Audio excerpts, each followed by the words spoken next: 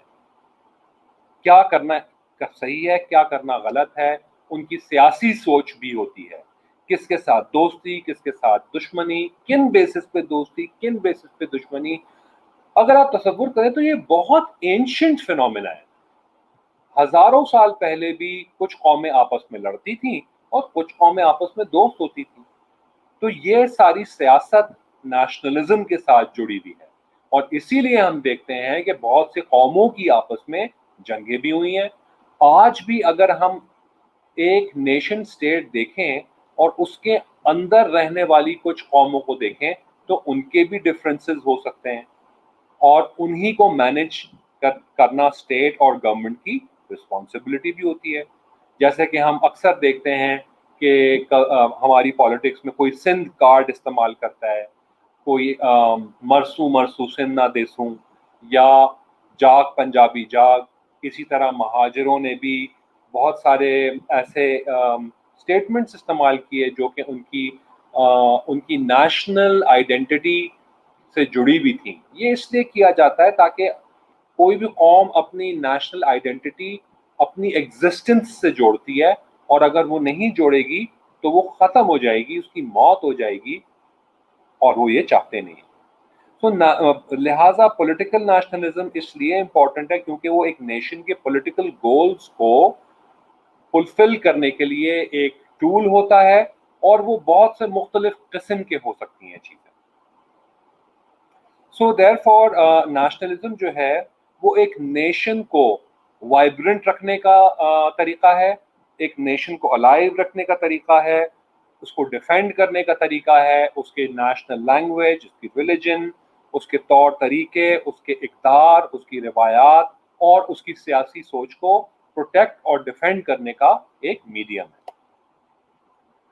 Political nationalism جو ہے nationalism کی طرح ایک کمپلیکس اور مشکل چیز ہے سمجھنا، اور وہ بنیادی طور پہ 4 مختلف قسم کی ہوتی ہیں، ٹائپس کی ہوتی ہیں، جس میں liberal nationalism, conservative nationalism, expansionist nationalism اور اینٹی کلونیل نیشنلزم ہوتی ہیں. ان کو ہم دیکھ لیتے ہیں کہ یہ کیا ہے. سب سے پہلے liberal nationalism. Liberal nationalism liberalism سے نکلی ہے، اور لبرلزم فریڈمز کی بات کرتی ہے، رائٹس کی بات کرتی ہے ایز اے پولیٹیکل آئیڈیالوجی. ایک چیز میں آپ کو بتاتا چلوں کہ یہاں آپ کو یہ محسوس ہوگا اور پولیٹیکل آئیڈیالوجیز کتنی امپورٹنٹ ہے and why they are important. Now you will be able to connect liberalism and Marxism and realism to to the real world of statehood اور ریاست کے امور اور ریاست کے بیہیویئر سے آپ آہستہ آہستہ کو کنیکٹ کر سکتے ہیں. تو لہٰذا لبرل کائنڈ آف نیشنلزم جو ہے، چونکہ لبرلزم رائٹس اور فریڈمز کی بات کرتی ہے، لہٰذا لبرل نیشنلزم بھی یہ کہتا ہے کہ ہر نیشن کو یہ حق ہے کہ وہ اپنے لیے ایک ملک بنائے. And this is known as the right to self-determination. Pakistan is a product of the right to self-determination. Quaid Azam صاحب رحمۃ اللہ علیہ نے اسی لبرل نیشنلزم کو مد نظر رکھتے ہوئے یہ کام کیا تھا، اور یہ ڈیمانڈ کیا تھا کہ چونکہ دنیا میں لبرل نیشنلزم کی چھاپ ڈل گئی تھی، لہٰذا قائد اعظم صاحب نے بہت چالاکی سے، بہت انٹیلیجنٹلی گوروں کو، انگلستانیوں کو یہ کہا کہ بھائی آپ ہی یہ مانتے ہیں کہ لبرل نیشنلزم اتنی کے ٹینٹس امپورٹنٹ ہے، تو انہی ٹینٹس کے یا انہی قاعدے اور قوانین کے مطابق ہمیں بھی ایک ملک چاہیے، اور یہ ہمارا حق ہے، یہ ہمیں ملنا پڑے گا. لہٰذا قائد اعظم صاحب الحمدللہ اس کام میں کامیاب ہوئے، اور انہوں نے ایک لبرل نیشنلزم کے ذریعے ایک تھیولوجیکل اسٹیٹ کا تصور آیا. خیر یہ ایک الگ بات ہے، یہ ایک ڈبیٹ ہے کہ کیا قائد اعظم صاحب ایک سیکولر اسٹیٹ چاہتے تھے یا ڈیموکریٹک یا لبرل اسٹیٹ. میں اس معاملے میں نہیں پڑھوں گا، آپ لوگ اس پہ خود بھی اسٹڈی کریں. The second kind of state is the conservative nationalism state. یہ بنیادی طور پہ بات کرتا ہے سوشل کوہیژن کی، یعنی کہ یونٹی کریٹ کرنے کی، اور سوسائٹی کے جتنے بھی جو لوگ ہیں وہ آپس میں مل جل کے رہیں. لاسٹ ٹائم میں نے آپ کو ایکسپلین کیا تھا کہ کوہیژن کا مطلب جڑنا ہے، اور سوشل کا مطلب سوسائٹی، یعنی کہ کنزرویٹو نیشنلزم فریڈم اور رائٹ سے زیادہ اس پہ ایمفیسس دیتا ہے کہ سوشل کوہیژن، یعنی کہ سوسائٹی کے جتنے لوگ ہیں وہ آپس میں مل کے کام کریں اور قانون اور پبلک آرڈر کو لانے کی، لاگو کرنے کے لیے کوشش کریں. یہ وہ چیز ہے کنزرویٹو نیشنلزم جس کی وجہ سے پیٹریوٹزم ملتی ہے. ایک قوم اپنے ملک کی یونٹی کے لیے کام کرتی ہے، ایک پرچم کے سائے تلے ہم ایک ہیں، اور اس قسم کی جو سوچ ہے وہ اسی لیے آتی ہے. National patriotism is a product of conservative nationalism. Liberal nationalism سے اگر سے یہاں سوال اٹھ سکتا ہے کہ کیا لبرل نیشنلزم میں پیٹریوٹزم کی کوئی اہمیت نہیں ہے، تو نہیں، ایسا نہیں ہے. لبرل نیشنلزم میں بھی پیٹریوٹزم کی ایک جگہ ہے، لیکن وہ پیٹریوٹزم سے زیادہ حقوق کی اور فریڈم کی بات کرتا ہے، اور کنزرویٹزم پیٹریوٹزم کی زیادہ بات کرتا ہے. ایکسپینشنسٹ nationalism which is the third kind، یہ ایک بہت ملٹرسٹک اور اگریسو کائنڈ آف نیشنلزم ہے. اس کا بنیادی مقصد یہ ہوتا ہے کہ کوئی ایک قوم کسی دوسری قوم کے اوپر حاوی آ جائے، قابض آ جائے زور بازو کی وجہ سے، اور اس کو نیست و نابود بھی کر دے. اس کی بہت ساری ایگزامپلز ہمیں ملتی ہیں.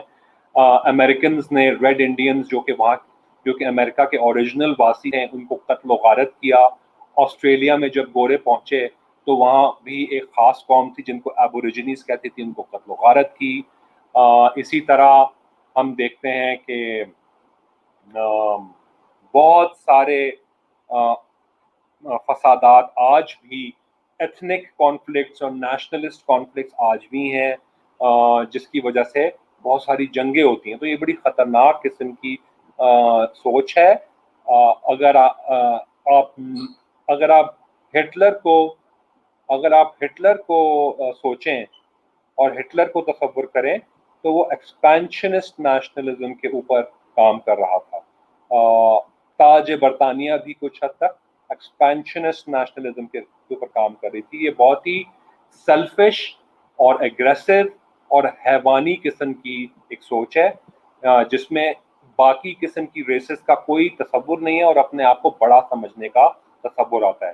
البرٹ ہال جو کہ کلونیل ٹائمز میں جب تاج برطانیہ عروج پہ تھی اس وقت البرٹ ہال ان کا پرائم منسٹر تھا، اور اس نے یہ بات کہی تھی that there are only two kinds of nations in this world, the living and the dead, and the living must live and the dead should die.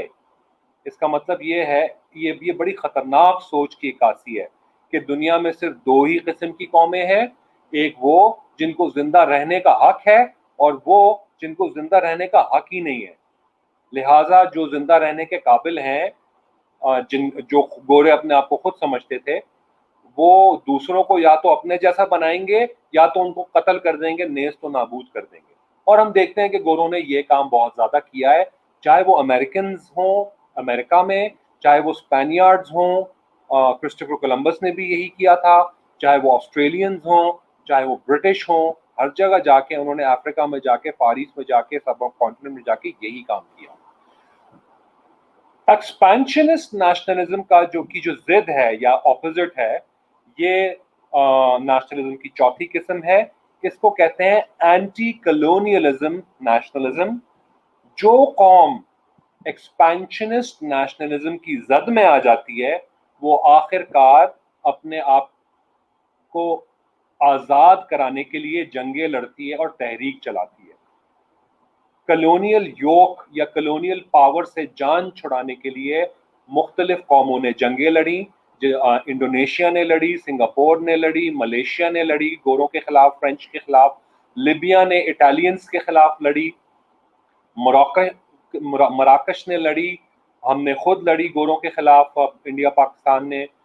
بہت ساری یہ جو جگہیں جن کا میں نے نام لیا، یہ انگریز پاورز نے کالونائز کر لی تھیں، ان کو ایکسپینشنسٹ نیشنلزم کے تحت اپنے اندر جذب کر لیا تھا، ان کے اوپر ظلم، ذاتی اور ایکسپلائٹیشن کرتے تھے.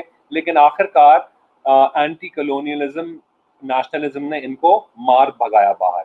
مزے کی بات یہ ہے کہ جو امریکنز جب امریکنز امریکہ میں آئے تو ان کو بھی برٹش نے کالونائز کر لیا تھا، یعنی کہ یو کے گورے نے امریکن گورے کو کالونائز کر لیا تھا، اور امریکن گورے نے یو کے گورے نے کے ساتھ ایک سول اینٹی کلونیل وار لڑ کے ان کو مار بھگایا. اسی طرح سلطان ٹیپو نے بھی کوشش کی، سراج الدولہ نے بھی کوشش کی. 1857 میں ہم یہاں بھی غدر یا جنگ آزادی ہوئی جو کہ ہم ہار گئے، لیکن امریکہ جیت گیا اور اس نے انگریز کو نکال باہر کرایا. مزے کی بات یہ ہے کہ پھر اسی امریکن گورے نے وہاں کے جو اوریجنل واسی تھے امریکہ کے ریڈ انڈینز، ان کو بھی قتل و غارت کر کے ختم کر دیا. So these are basically some facts جو کہ ہمیں سمجھنا ضروری ہے. مارکسسٹ آئیڈیالوجی جو ہے وہ یہ کہتی ہے کہ اینٹی کلونیلزم کے خلاف کھڑے رہو. اچھا جی، کچھ کیریکٹرز بھی ہیں نیشنلزم کے. نیشنلزم جو ہے اور وہ بدلتی بھی رہتی ہے، لہٰذا کبھی کبھار ایک قوم کی سوچ اور ایک قوم کی طاقت اس کو پروگریسو بھی بنا دیتی ہے. ایک قوم متحد ہو جائے تو وہ پروگریسو ہو جاتی ہے، اگر اس کے اوپر کوئی حملہ کر دے تو وہ اس کا ریاکشن بھی دیتی ہے، یعنی کہ ریاکشنری بھی ہوتی ہے. ایک قوم فریڈم کو بھی پسند کرتی ہے، لہٰذا اس کے ڈیموکریٹک کیریکٹر بھی ہوتا ہے. لیکن کچھ قومیں جیسے نازی اور دیگر قومیں وہ اتھارٹیرین ہوتی ہیں، وہ دوسروں کے اوپر اپنا دھونس جماتی ہیں. لہٰذا نیشنلزم کی بہت ساری کیریکٹرز ہوتی ہیں، لیکن بہرحال نیشنلزم کی یہ ساری کیریکٹرز جو ہیں وہ ایک چیز کو ضرور کہتی ہے کہ اپنی قوم سے سب سے زیادہ ہائیسٹ قسم کی لائلٹی ہونی چاہیے. یعنی کہ اگر ہم اس کو پاکستانی کانٹیکس میں دیکھیں تو اس کا مطلب یہ ہے کہ سندھی جو ہے وہ اس کو سندھ سے سب سے زیادہ لائلٹی ہونی چاہیے. یہ عجیب سی بات ہے، میں یہ نہیں کہہ رہا کہ یہ صحیح ہے یا غلط ہے، آپ کو صرف ایک پرسپیکٹو دے رہا ہوں. اسی طرح پٹھان اس سٹینڈرڈ کے مطابق یہ سوچے گا کہ سب سے پہلے میں پٹھان ہوں، بعد میں پاکستانی ہوں، اور بعد میں مسلمان ہوں. تو یہ ایک نیشنلزم جو کہ آپ کو انٹرنیشنل ریلیشنز کے یا ویسٹرن اسکول آف تھاٹ جو ملتا ہے نیشنلزم کا وہ بتاتا ہے. ہمارا اسکول آف تھاٹ یا ایسٹرن پرسپیکٹو مختلف ہو سکتا ہے. اس کو میں آگے تھوڑا سا ڈسکس کر لوں گا، لیکن یہ بات بتانے کا مقصد یہ ہے کہ نیشنلزم جو آج ہم پڑھ رہے ہیں وہ زیادہ تر ویسٹرن اسکول آف تھاٹ ہے، وہ ویسٹرن پرسپیکٹوز ہیں. تو ضروری نہیں ہے کہ وہ صحیح آپ کو لگے یا غلط لگے، یہ ایک پرسپیکٹو ہے. ٹھیک ہے جی. اچھا جی، جو لوگ نیشنلزم کو اپوز کرتے ہیں وہ یہ کہتے ہیں کہ بھئی نیشنلزم جو ہے وہ بالآخر خطرناک ہو جاتی ہے، کیونکہ نیشنلزم کی وجہ سے بڑی جنگیں ہوتی ہیں. آج جو جنگیں ہو رہی ہیں وہ بہت سی مختلف قسم کی جنگیں ہو رہی ہیں. ایران اور سعودی عربیہ لڑ رہا ہے، پاکستان اور ایران لڑ رہا ہے، فرانس اور جرمن نے 300 سال کی جنگیں لڑیں. تو یہ ساری کی ساری جنگیں نیشنلزم کی فیلنگ کی وجہ سے ہوئی تھیں. لہٰذا کچھ لوگ یہ بھی کہتے ہیں کہ نیشنلزم کا اینڈ رزلٹ ہمیشہ ایگریشن اور انٹالرنس ہوتا ہے، اور یہ شک اور شکوک اور تنازع پیدا کرتا ہے. نیشنلزم جو ہے بنیادی طور پہ چونکہ انڈیویجول آئیڈینٹی سے جڑا ہوا ہے، لہٰذا وہ ایک قوم کی کانشینس یعنی کہ اس کے سوچنے کے طریقے سے بھی جڑا ہوا ہوتا ہے. یہ امپورٹنٹ بات ہے کہ کیونکہ نیشنلزم بنیادی طور پہ آپ کی آئیڈینٹی کو پروف کرتا ہے، اور لہٰذا آپ اپنے قوم کے طرز پہ ہی سوچتے ہیں اور اس کے علاوہ کچھ نہیں سوچتے. مثال کے طور پہ ایکسکیوز می، آج ایرانی اور پاکستانی اور کویتی اور قطری اور ترکی یہ ساری قومیں ہیں، لیکن بدقسمتی سے ہم سب مسلمان بھی ہیں، لیکن ہم قومیت کے طرز سے تو سوچتے ہیں، لیکن ہم ایک امہ کے حیثیت سے نہیں سوچتے. اور یہی وہ فرق ہے جو کہ اسلامک یا ایسٹرن پرسپیکٹو ہے of nationalism. In Islam there is no room of nationalism.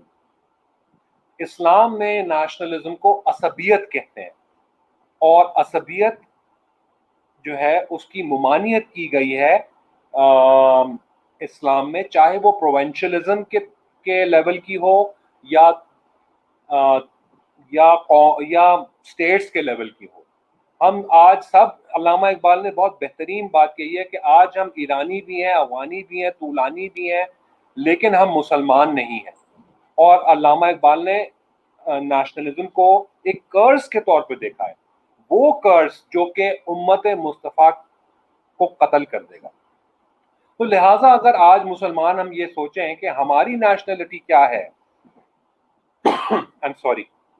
تو ہم یہ تصور کر سکتے ہیں کہ ٹھیک ہے، ہم ترکی بھی ہو سکتے ہیں، ہم سندھی بھی ہو سکتے ہیں، ہم عربی بھی ہو سکتے ہیں، ہم ایرانی بھی ہو سکتے ہیں، لیکن ہماری زیادہ بڑی جو لائلٹی ہے اور آئیڈینٹی ہے اور ایک نیشن کا تصور جب آئے تو ہم مصطفوی ہیں، ہم امت مصطفیٰ سے مصطفوی ہیں. یہ ایک ایسٹرن پرسپیکٹو ہے یا اسلامک پرسپیکٹو. اچھا جی، اسی کے ساتھ ہم ایک دوسرے ٹاپک پہ جاتے ہیں، سوورینٹی.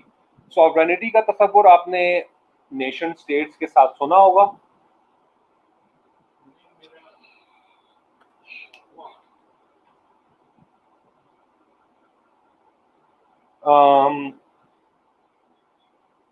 تو ہم بنیادی طور پہ یہ تصور کرتے ہیں کہ سوورینٹی جو ہے وہ ریاست سے جڑی ہوئی ایک فنومنا ہے، ایک جڑا ہوا فنومنا ہے. تو ہم آج دیکھیں گے کہ بھئی اگر ریاست کا تصور ہے اور تو لہٰذا قوم کا بھی تصور ہے، اور لہٰذا سوورینٹی کا بھی تصور ہے. سوورینٹی کے بنا کوئی ریاست نہیں ہے. یہ کیا ہے ہم دیکھتے ہیں. سو دا کانسیپٹ آف سوورینٹی ایک آئیڈیا ہے جو کہ پولیٹیکل سائنس نے دیا تھا، اور وہ یہ ہے کہ سوورینٹی کا مطلب یہ ہے کہ وہ طاقت جو کہ قانون بناتا ہے اور قانون کے تحت سزا اور جزا دیتا ہے اور اپنی حاکمیت قائم کرتا ہے. لہذا So لہٰذا sovereignty is the power to make laws, to punish if those laws are broken, and the supreme ruler to create rule, حاکمیت. اب یہاں سے ایک اور تصور آتا ہے جو کہ ہم نے ڈسکس کیا ہے. ویسٹرن پرسپیکٹو آف سوورینٹی یہ ہے کہ بھائی حاکمیت لوگوں کی ہونی چاہیے, یعنی کہ ڈیموکریسی کی.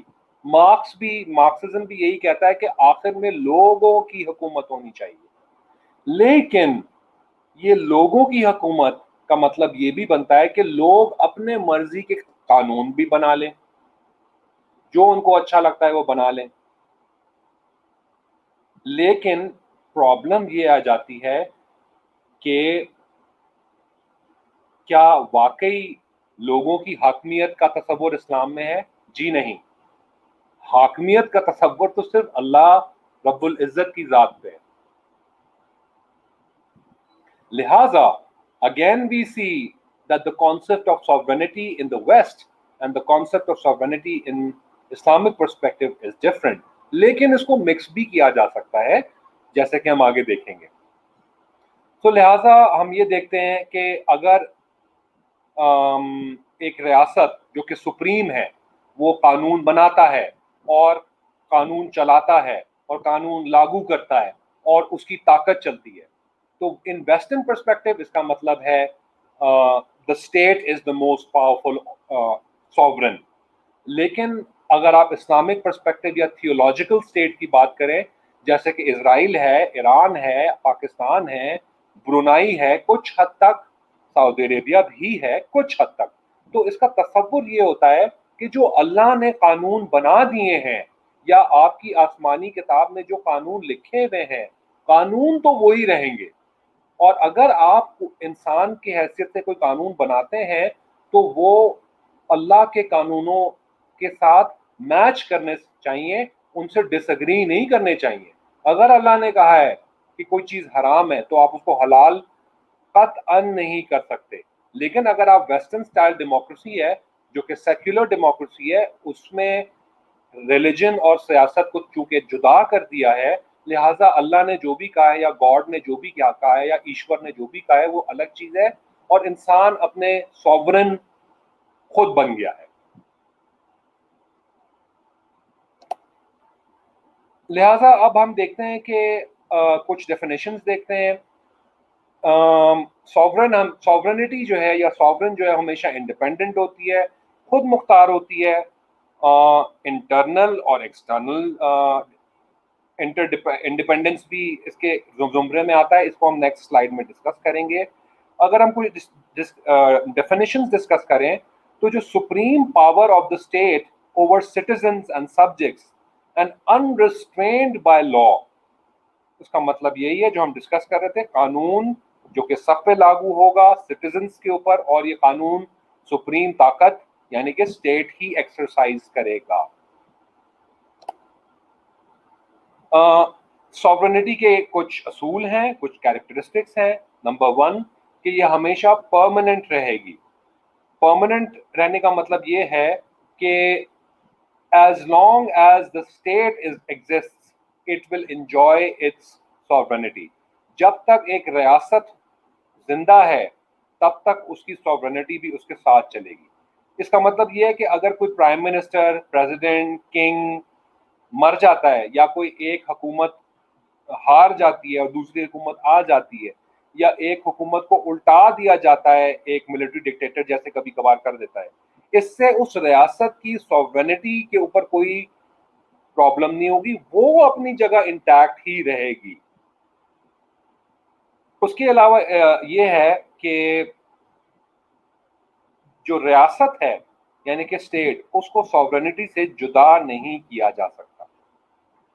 دوسرا اس کا کریکٹرسٹک ہے جو کہ جس کو ہم سمجھتے ہیں یونیورسلٹی. اس کا بیسک مطلب یہی ہے کہ پوری دنیا سوورنٹی کے کانسیپٹ کو مانتی ہے, جانتی ہے اور اس کو ایکسیپٹ کرتی ہے, اور اسی کے بیسس میں ہر ملک ایک خود مختار ملک ہے. سوورن اسٹیٹ کا مطلب یہ ہوتا ہے خود مختار, جو کہ اپنے معاملات خود بنائے, چلائے اور ان کو پروٹیکٹ بھی کرے. تو لہٰذا being sovereign means being the universal master of and having the authority to exercise that power over the citizens of that state. Exclusivity یا exclusiveness اس کا مطلب یہ ہے کہ ایک ریاست میں دو مختلف سوورنز نہیں ہو سکتے.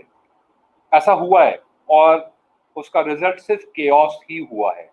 اگر ہم دیکھیں کہ ٹرکی میں کچھ سال پہلے جو پرائم منسٹر تھا وہ سوورن تھا اور اس کو فوج نے ہٹانے کی کوشش کی, تو پھر کیا ہوا, ایک ہفتے 10 دن تک وہاں ایک ٹرموائل ہوا, لیکن اس کا پرائم منسٹر جیت گیا اور عوام نے ریجیکٹ کر دیا ٹرکی کی فوج کو.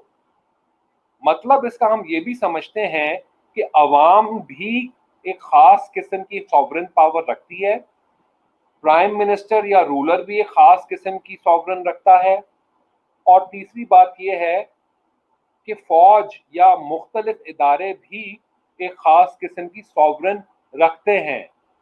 سوورن ڈیوائڈ نہیں ہو سکتا لیکن سوورن ڈسٹریبیوٹ ہو سکتا ہے. ڈسٹریبیوٹ کا مطلب یہ ہے کہ کچھ طاقتیں ڈسٹریبیوٹ ہوتی ہیں.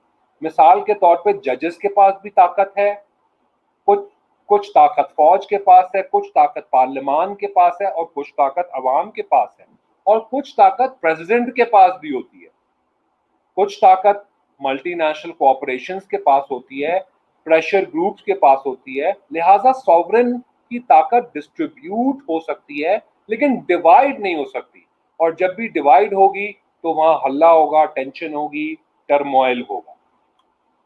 ان ایلینیبلٹی کا مطلب یہ ہے کہ اس کو کسی بھی طریقے سے ہٹایا نہیں جا سکتا. سوورنٹی کے کانسیپٹ کو ہٹایا نہیں جا سکتا. ایک دفعہ ایک ملک یا ریاست بن گیا اور اس کا سوورنٹی کا کانسیپٹ سیٹ ہو گیا, چاہے وہ تھیولوجیکل ہو, ریلیجس ہو, ڈیموکریٹک ہو, ریپبلکن ہو, اس کو ہٹایا نہیں جا سکتا. یہ بہت امپورٹنٹ بات ہے, یہ روح ہے. Sovereignty is the ruh, is the soul of the state. If there is no sovereignty, there can be no state. اگر ایک قوم کو ایک ریاست چاہیے اور وہ یونائٹڈ نیشنز میں جا کے یہ اپلیکیشن دیتی ہے, جو کہ یہی پروسیس ہے, ٹرسٹی شپ کاؤنسل کو آپ نے ایک اپلیکیشن دینی ہوتی ہے بحیثیت ایک قوم کے کہ بھائی ہمیں ایک ریاست چاہیے. یہ نہیں ہو سکتا اگر آپ یہ نہیں بتائیں گے, یہ ڈکلیئر نہیں کریں گے کہ سوورن کون ہوگا اس فیوچر ملک کا. لہٰذا ایک ریاست کی روح ہوتی ہے سوورنٹی, اور اس چیز کو ہٹایا نہیں جا سکتا. دس is what is known as انalienability.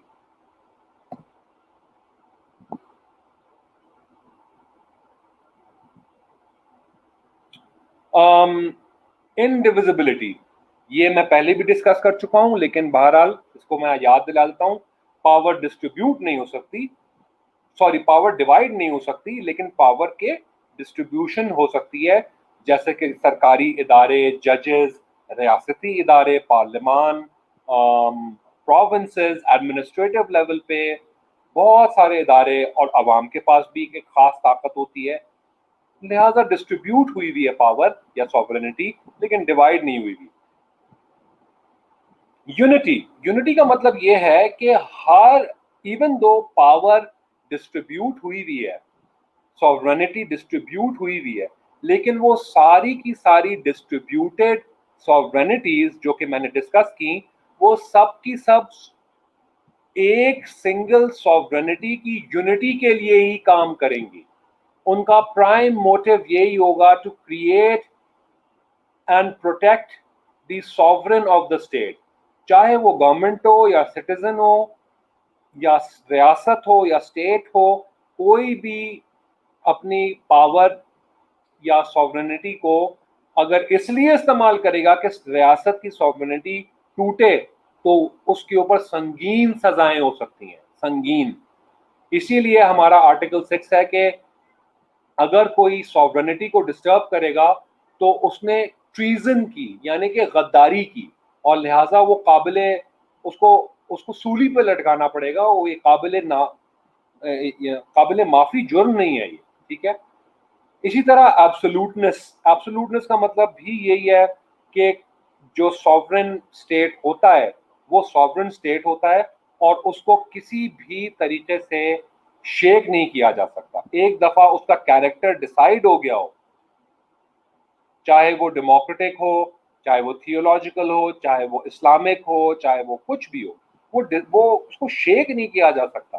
اس کی ایک مثال یہ ہے کہ پاکستان جو ہے وہ ایک اسلامک ریپبلک ہے، لہٰذا اگر کل 100% عوام بھی یہ کہہ دے ووٹ کر کے کہ پاکستان اب ایک اسلامک ریپبلک نہیں ہے، تو یہ نہیں ہو سکتا.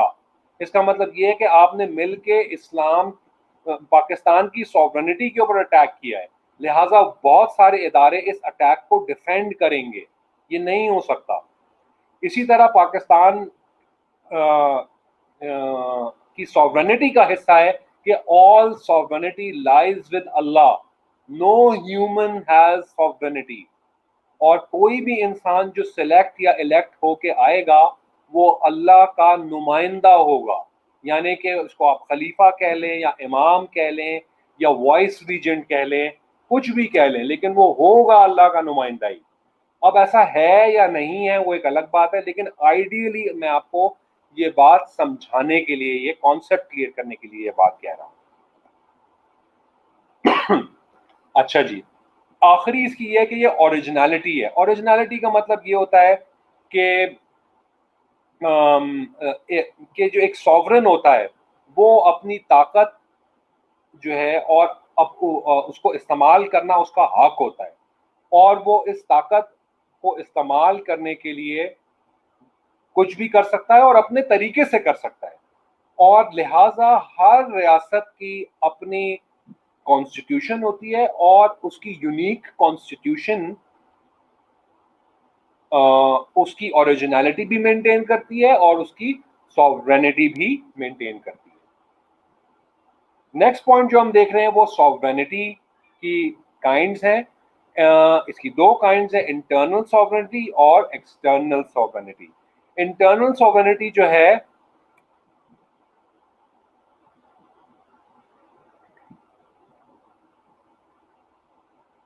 ایک منٹ میں پاز لے رہا ہوں، ایک منٹ کے لیے میں پانی پی رہا ہوں.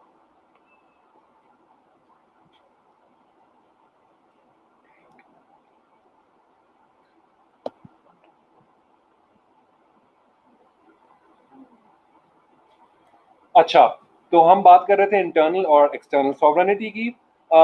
سوورینٹی جو ہے وہ بنیادی طور پہ انٹرنل کا ذکر جب ہم کریں تو جو طاقت جو قانون ایک ریاست یا ریاستی نمائندے یا مختلف سوورن ایلیمنٹس ایک ملک کے اندر ایکسرسائز کرتے ہیں وہ انٹرنل سوورینٹی ہے، جیسے کہ لا اینڈ آرڈر رکھنا، جسٹس رکھنا، مارکیٹ کو چلانا، انڈسٹریز کو چلانا، ٹیکسیشن کا نظام، پولیس کا نظام، یہ سارے انٹرنل سوورینٹی میں آتے ہیں. کوئی بھی ایسی چیز جو کہ آپ کے ملک کے اندرونی سوورینٹی کو پروٹیکٹ کرنے کے لیے ہو اس کو انٹرنل کہتے ہیں. اسی طرح ایکسٹرنل سوورینٹی بھی ہے اور وہ یہ دیکھتی ہے کہ آپ کے دیگر ملکوں کے ساتھ فارن ریلیشنز کیسے ہیں یا آپ اپنی پروٹیکشن کس حد تک کر سکتے ہیں اور کیسے کر سکتے ہیں. دوسری ہے ٹیٹولر سوورینٹی. آئی ایم سوری میں نے اس کی اسپیلنگ غلط لکھی ہے، TITULAR ہوگی. ٹیٹولر کا مطلب یہ ہے کہ کچھ کہ مثال کے طور پہ ایک کنگ ہے یا پریزیڈنٹ ہے. چونکہ میں نے بتایا ہے کہ سوورینٹی ڈیوائڈ ہو سکتی ہے، لہٰذا پریزیڈنٹ اس ڈویژن کا حصہ ہو سکتا ہے، کنگ بھی ہو سکتا ہے، لیکن وہ صرف ٹائٹل کی حد تک ہے، ان کی طاقت کچھ نہیں ہے. پریزیڈنٹ آف پاکستان صرف فیتے کاٹ سکتا ہے، پریزیڈنٹ آف پاکستان صرف خطاب کر سکتا ہے، وہ کچھ ایکٹیولی کچھ نہیں کر سکتا. ہاں لیکن تو سوال یہاں یہ ہوتا ہے کہ پھر وہ اس کی طاقت کہاں ہے؟ پریزیڈنٹ آف پاکستان کے پاس یہ طاقت ہے کہ وہ جب چاہے اسمبلیاں توڑ سکتا ہے، جب وہ دیکھے گا کہ اسمبلی صحیح کام نہیں کر رہی وہ توڑ سکتا ہے. اسی طرح پریزیڈنٹ آف پاکستان کے پاس یہ طاقت بھی ہے کہ کوئی بھی سول سرونٹ، کوئی بیوروکریٹ صحیح سے کام نہیں کرتا وہ اس کو ڈائریکٹ فائر کر سکتا ہے. تو